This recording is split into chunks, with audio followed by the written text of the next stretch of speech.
जय बाबा की। हनुमान पुत्र यूट्यूब चैनल में आपका स्वागत है। मित्रों, अगर आप मेरे चैनल पर नए हैं तो आप मेरे चैनल को सब्सक्राइब कीजिए, साथ ही नोटिफिकेशन बेल को भी प्रेस कीजिए ताकि मेरे आने वाली वीडियोस का नोटिफिकेशन आपको तुरंत मिल जाए। तो मित्रों, आज जो मैं विषय लेकर आया हूँ वो विषय है पूजा से संबंधित। देखिए, पूजा हम करते हैं, पूजा सभी करते हैं अधिकतर व्यक्ति, लेकिन पूजा करने का एक सीक्वेंस होता है। वो क्या सीक्वेंस, किस प्रकार हमें पूजा करनी चाहिए, किस देवता की पूजा पहले करनी चाहिए, किस प्रकार हमें पूजा करनी चाहिए, तो इसके बारे में आपको थोड़ी जानकारी देना चाहता हूँ। देखिए, पूजा जब हम सभी लोग करते हैं तो जब भी आप पूजा करते हैं सुबह स्नान आदि करके आप पूजा करें, बिना स्नान के पूजा ना करें और आसन पर बैठ जाएं। आसन पर बैठने के बाद दीपक जला लें और एक आसन आप प्रभु को दे दें, जैसे कि मैंने अपनी पहली वीडियो में बता रखा है। अगर आपको नहीं पता तो आप मेरी वो वीडियो सुन सकते हैं, मैं डिस्क्रिप्शन में उसका लिंक दे दूँगा। देखिए, सर्वप्रथम आपको क्या करना है, जब आप पूजा में बैठ जाते हैं उसके बाद आपको धरती माता को छू के माथे से लगाना है और धरती माता की जय बोलनी है। उसके बाद आपको गुरुप माता की जय बोलनी है। देखिए, गुरुप माता होती हैं हमारे जो घर का जो गेट होता है, द्वार होता है, उस पर हमारी एक माता निवास करते हैं, गुरुप माता, जो घर के द्वार पर निवास करते हैं। उनकी जय बोलनी चाहिए, जो घर में आने प्रवेश करने वाली बुरी शक्तियों को रोकती हैं, तो उनकी जय बोलनी चाहिए। फिर माता पिता की, जो आपके माता पिता हैं, उनकी जय करनी चाहिए। उसके बाद कुल देवता की जय, उसके उपरांत कुल देवी की जय बोलनी चाहिए, स्थान देवता की जय। उसके बाद चौक चौराहे वाली माता यानी माता मदानन, जो माता शीतला होती हैं, उनको उनकी जय बोलनी चाहिए। उसके बाद पितरों महाराज की, जो आपके पितृ देवता हैं, उनकी जय बोलनी चाहिए। फिर सती माता, जिनकी सती माता हैं होती हैं जैसे, उनकी जय बोलनी चाहिए। उसके उपरांत भोलेनाथ प्रभु की जय, क्योंकि भोलेनाथ की जय बोली जाती है। उसके बाद माँ भगवती महामाया की जय बोलनी चाहिए। उसके उपरांत आपको विष्णु भगवान की जय बोलनी चाहिए, लक्ष्मी माता की जय बोलनी चाहिए। उसके बाद सीताराम भगवान की जय और उसके बाद पवन पुत्र हनुमान जी की जय बोलनी चाहिए। और अगर आप फिर उसके उपरांत बोलना चाहें तो बोल सकते हैं। उसके बाद साचे दरबार की जय बोलकर आप हाथ जोड़िए, माथा टेकिए, जो आसन आपने बिछा रखा है, और जिस भी देवता को आप पूजा देना चाहते हैं उनका आह्वान पूजा से पूर्व आपको जरूर करना चाहिए। देखिए, जिसकी भी आप माला कर रहे हैं उनका आह्वान करिए। मान लीजिए भोलेनाथ को आप माला दे रहे हैं ओम नमः शिवाय की, तो आपको कहना चाहिए कि हे भोलेनाथ प्रभु, मैं आपका आह्वान करता हूँ, आप आओ और मेरी माला को स्वीकार करो और मुझ पर आशीर्वाद करो, कृपा करो। ये जरूर बोलना चाहिए। आप आह्वान करते हैं तो प्रभु लेने पूजा जरूर आते हैं। उसके बाद ये सब करने के बाद आपको या तो गणेश जी की आप माला कर लीजिए। देखिए, माला अगर मैं सबकी बताऊंगा बहुत लंबा हो जाता है, तो आप 5 बार ओम श्री गणेशाय नमः, श्री गणेशाय नमः, श्री गणेशाय नमः उंगली पे ऐसे कर लीजिए, क्योंकि गणपति जी महाराज की ही पूजा का नियम है। देखिए, वो हमें जरूर मानना चाहिए। उसके बाद आप गुरुदेव प्रभु की स्तुति करें, स्तुति कर सकते हैं अगर आप करते हैं, नहीं तो 1 माला या 2 माला आप गुरुदेव की सर्वप्रथम करनी चाहिए। ओम श्री गुरुवे नमः, श्री गुरुवे नमः आप कर सकते हैं। देखिए, गुरुदेव की पूजा सर्वप्रथम मानी जाती है, वो करनी चाहिए। उसके उपरांत गुरुदेव की करने के बाद आपको भोलेनाथ महाराज की 1 माला करनी चाहिए, भोलेनाथ प्रभु की ओम नमः शिवाय की उनको, क्योंकि अगर आप अपने पितरों को माला देना चाहते हैं गायत्री की, देखिए मेरी पितर वाली वीडियो आप सुन सकते हैं, उसमें पितरों को देखिए प्रसन्न करना बहुत ज़्यादा ज़रूरी होता है। बहुत ही अहम स्थान हमारे घर में पितरों का होता है। अधिकतर घर में लड़ाई झगड़े, जितनी भी परेशानियाँ, उन 90% जो कारण है वो पितर ही होते हैं, क्योंकि पितर बहुत ही कम लोगों के होते हैं जो शांत होते हैं। पितर बिगड़े रहते हैं, क्योंकि कोई भी पितरों के लिए कुछ करता नहीं। तो पितरों को गायत्री जो लगती है वो ऐसे लगती है बिल्कुल जैसे देसी की आप दे रहे हैं किसी को, बिल्कुल बहुत ही अति उत्तम होती है।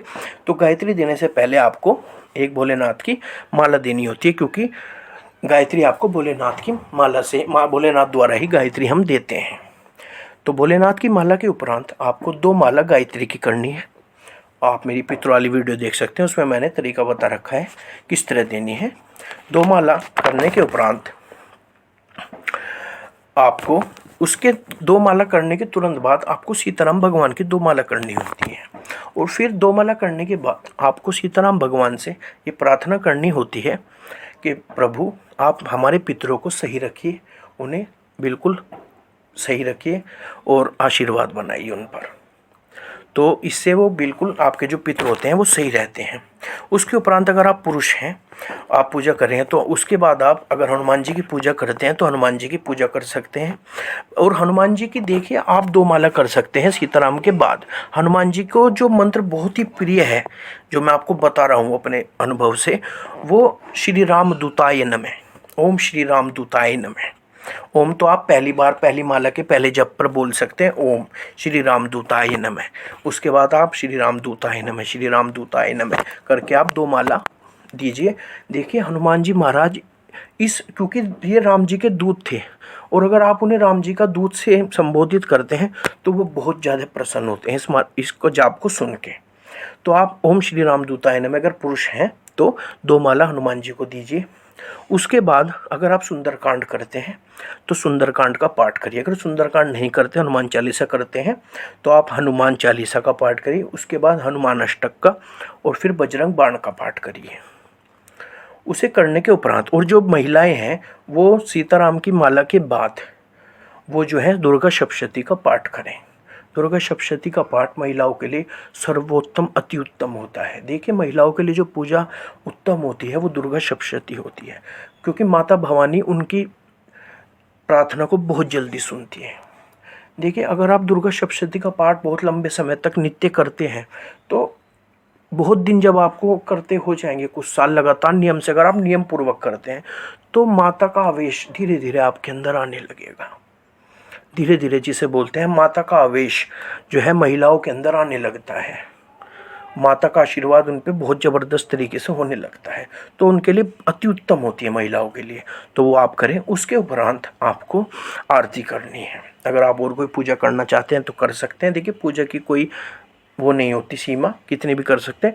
उसके उपरांत आरती आप कर सकते हैं, जिसे भी करते हैं। देखिए अगर आप आरती का भी जानना चाहते हैं थोड़ा, तो गणेश जी की आरती सर्वप्रथम करनी चाहिए। उसके बाद भोलेनाथ प्रभु की आरती करनी चाहिए। उसके बाद आता है नंबर माता भवानी का, माँ जगदम्बे की आरती, और उसके बाद पवन पुत्र हनुमान जी की आरती करनी चाहिए। तो इस प्रकार आप अपनी पूजा को पूर्ण कर सकते हैं।